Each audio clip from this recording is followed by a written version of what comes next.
Guys हम लोग अपनी डिलीवरी लेने के लिए आ गए थे कार की एंड ये मेरी फर्स्ट कार है। मैं फैमिली एंड मैं सभी लोग हम लोग बहुत एक्साइटेड हैं।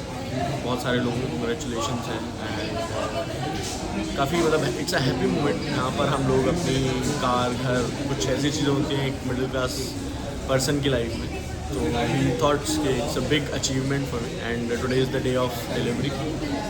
डॉक्यूमेंटेशन हमारा स्टार्ट होगा अभी एंड मैं आपको पूरी जर्नी से गो थ्रू कराऊंगा कि कैसे हम लोग अपनी कार की हमने PDI की, कैसे हमने सारी उसकी प्रोसेसिंग की, कैसे हमने उसके अंदर एक्सेसरीज इंस्टॉल करवाई। I will go through each and everything but this will be my very first blog. एक इंटरेस्ट है मुझे जहाँ मुझे लगा कि मुझे शायद लोगों से जुड़ना चाहिए और लोगों से मिलना चाहिए, तो I thought YouTube as a platform और I am expecting your support. आप लोग बहुत सपोर्ट करेंगे सभी लोग एंड हम साथ ग्रो करेंगे। मैं कोशिश करूँगा कि मैं चीज़ों को बहुत अच्छे से जेन्युइन फीडबैक्स दे सकूँ, जहाँ पर मैं ये बता सकूँ कि क्या एक्सपीरियंसेस लाइफ में हम करते हैं, क्या एक्सपीरियंसेस लाइफ में होते हैं सभी। इन एक्सपीरियंस के साथ हम आगे बढ़ेंगे एंड चलिए चलते हैं हमारी डिलीवरी एक्सपीरियंस के लिए। 5, 4, 3, 2, 1